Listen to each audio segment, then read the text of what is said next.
Welcome to LBTV, LeRoy Butler Television. My special guest today is George Koonce. Do you even like that when fans used to do that? Well, did you hear it? I did, but in '92, when we was playing the Cincinnati Bengals, Yeah. it was the first game, one of the first home games we had. I think the second, maybe the second. That's the game when Brett came in. Yeah. My mom was at the game, and the fans, I did something out there in the field, and the fans started chanting my name. Yeah. And she started crying. She thought they was booing me. Oh, really? And then somebody explained to her. Okay. And then she got into it. But, Yeah. But yeah, she was I can see why she can. Yeah, right. I can see that. Awesome. Went to East Carolina, right? Yeah, went to East Carolina So University. they didn't do that down there, did they? No. Oh, okay. No. So speaking of that particular game, seeing Brett Favre then, did you know he was going to be like this Hall of Fame type guy at that moment? Not at that time. You know, I played Brett. Played against Brett. Right. When he was at Southern Miss. Yep. And then Brett and I went down to Atlanta. So Brett and I used to eat breakfast, lunch, and dinner during training camp. Okay. I was with the Falcons, and I got cut. And then eventually I went to the NFL Europe World Football League and came to the Packers. Yeah. I got here in June. I think Brett might have got here March of '92. I got here June of '92. So I had some exposure to Brett. Before we actually came to Green Bay. Right. And at that time, he was just Brett, and then he eventually developed it into Brett Favre. So. I won't speak on that because people always say I'm LeRoy. So. Right. George, we have so much to cover, and we're going to just try to get, but I want to get more into you. I remember you with the Green Bay Packers, and most middle linebackers, 6'4", Right. 250, sideline to sideline. But it's one thing they would not do, what you were great at. Take on the fullback, be unselfish, and let a strong safety like me make the play. Right. What was your whole mentality going on? And I never got a thank you card. Oh, I'm doing it now. Okay. Here's your platform. but no, LeRoy, it was a pleasure playing with you. Yeah. When I look back over my career and having the opportunity to play with you and Brett, and Reggie White, I know we was talking about Reggie earlier. December 26th will be 10 years since Reggie White passed away. Reggie on December 19th would be turning 52 years old. Wow. And to be able to meet Reggie back in 1993 and to actually play with him and learn from him and yourself, it was absolutely a blessing to play with you guys. So when I look back over my career, I never thought in my wildest dreams I had a chance to play with you guys, and then on top of that, win a championship. Yeah, I think I wanted people to understand. So a lot of young men are going to watch this, and they're playing middle linebacker, and the communication part of it. Right. I used to tell people all the time, George Koonce is one of the smartest players. When we're in that huddle, taking a command of a huddle, and the defenses and things of that nature. Talk about your leadership on the field once you got to get 10 guys on the same page and being synchronized. Talk about the leadership. Well, it was a lot of pressure, to get that call from Fritz. Yeah, which was the defensive coordinator. Right, and then and early on when I first got there, Ray Rose. Yep. To get that call and then distribute that call to my teammates. It was a lot of pressure, but I just had to be focused on what I had to do. I was focused on my role. Within the Packers and the Packer organization. And I think a lot of people get it confused with leadership, thinking you have to be out front. Right. I was very, very fortunate to have two guys like yourself, our captains, you and Reggie White out front, but I wanted to make sure I led my group of guys. Right. And I think a lot of people, whether you're in an organization or a company or a school system or whatever, you think that you have to be that person out front. It necessarily doesn't have to work that way. You just have to do your job to be a leader. And I thought I was a pretty good leader when it came to that. And I wanted to go out there to make sure I didn't make any mistakes to cause us to lose a ball game. So I wanted to make sure I studied, played hard, fulfilled my engagement from what the Green Bay Packers was doing for me from a financial standpoint, just to try to make some plays, win some ball games. Speaking of which, you played a year with the Packers, who in my humble opinion, I think you should be in the Green Bay Packer Hall of Fame. Hopefully that'll come next year.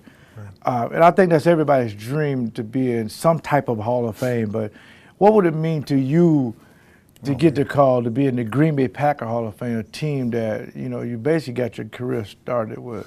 Well, it would mean everything to me. You know, it would mean so much to my uncles. It's probably going to mean more to my uncles and my mom and them because a guy by the name of Bobby Mann, who was the first African American to play with the Green Bay Packers back in 1951. He integrated the Packers, and he's from my hometown. Oh, great. Okay, he went to the University of Michigan. Played with the Green Bay Packers. He was a wide receiver in 1951. So he integrated the Packers and the Detroit Lions.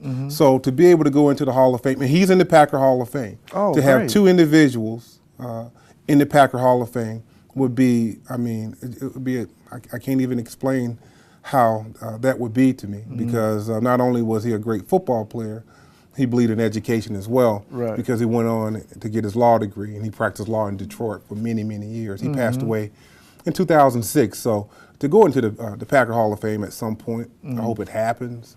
But it would be a great honor for me personally.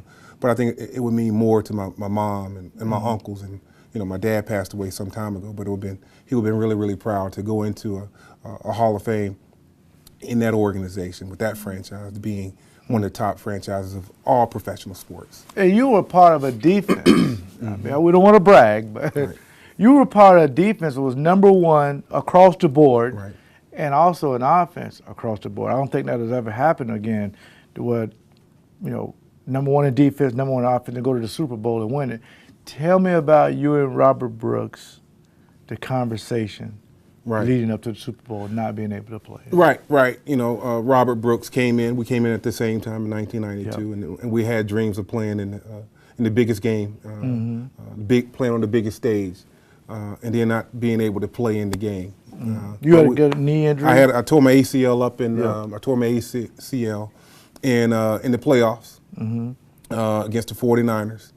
And but one thing we felt good about on the sidelines during the game that we had some teammates that wouldn't be denied on that Sunday, and we look forward to getting the Super Bowl ring, and it worked out for us. Yeah, we felt bad for you guys, but winning that game for you guys, we felt that was a mission accomplished. That's it was. Right. That's right. Let's move to something that's been very controversial here lately, George. I don't know if it's controversial, but speaking of Reggie White, we always had this conversation about what his beliefs were, what were mine, and what were some other people. And here recently, I sent out a tweet, and you can follow me at Leap36, like Leap, Lambeau Leap, which is you the originator. Yeah, and Reggie White was a part of that. He was part of that. You know, so his 10-year history passed away on the 26th of December. That's when the Lambeau Leap in 1993 was born.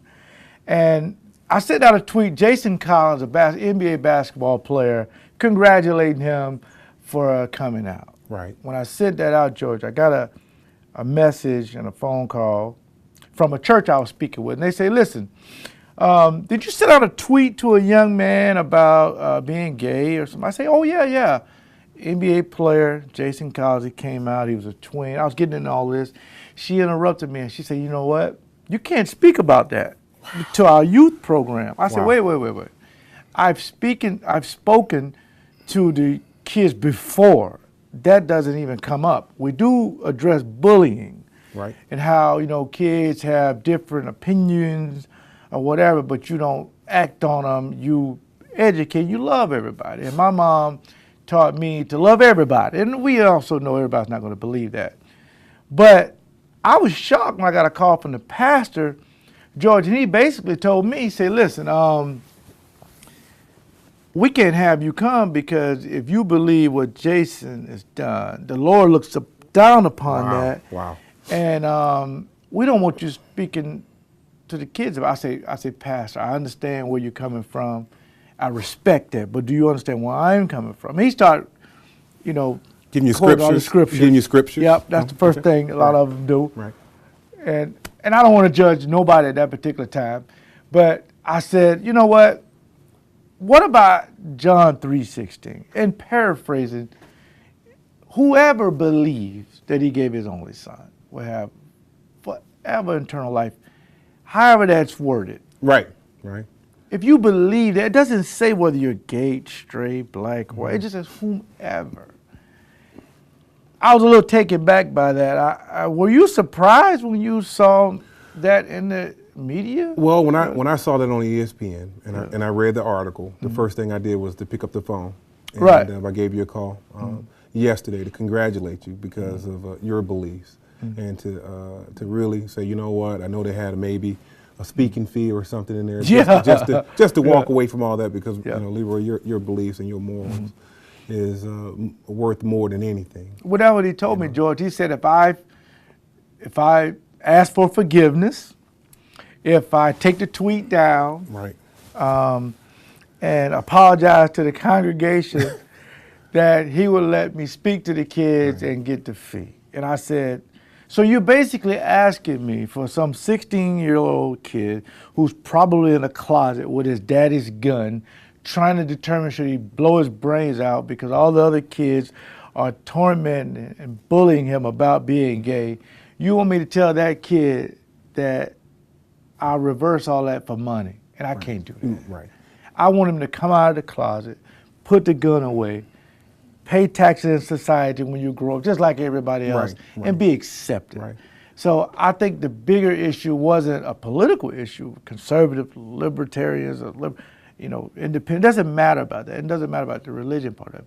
My mom I'm going about what my mom taught me, George. She taught me to love everybody. Just as your mom was very emotional when she heard, them saying Koonce. Right. She thought they was picking on her baby. That's right. That's right. And she had to defend that. So what I was defending was what I was brought up, and that's what brought me to Reggie White. Right. When Reggie got to we understood where he was coming from. Right. And his conversation with me was, the Lord looks a certain way on homosexuals. And he showed me in the Bible. And I showed him some things in the Bible.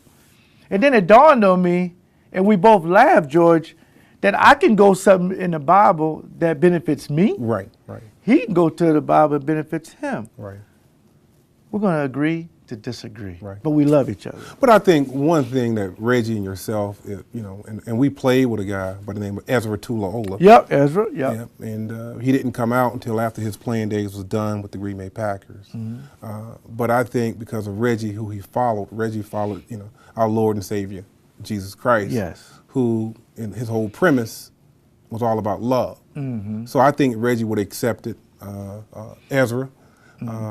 Because I think at the end of the day, I don't think Reggie White or yourself really care about somebody's social status or their sexual orientation. Yes. All they care about, Reggie, Coach Holmgren, yourself, Ron Wolf, can they get the job done? Can they run, jump, break up passes? Can they get the job done? Yes. And I think that's what Reggie would have stood behind that. And that's why he was able to take the Green Bay Packer organization to where it's at right now. Well, Nolly, I thank you for being a great guest. I really pray and hope that you one day, and I know it's going to happen, one day you'll be in the Packer Hall of Fame, because it would be great for your kids, at some point, who lost their mother to breast cancer. Now, my foundation helps with breast cancer. But I think you're a great, great leader in the community, because I'll be very honest with you. You look at all my stats, and you're probably attribute to 30% of those. Taking on that fullback, so I can come in there and make a free play. George Koonce, thank you for coming on. Again, Appreciate all you, Packer fans, just send the email and the tweets out. George Koonce, Packer Hall of Fame for next 2014. We got to get it done. It'll happen one day. It'll happen one day. Sometimes people need a little nudge, because you deserve to be in there. You played too long. But thank you very much. Well, thank you. Appreciate those kind words. Thank you. Thank you. And this is LeRoy Butler wrapping up LeRoy Butler TV, LBTV. And stay tuned. We got more great guests.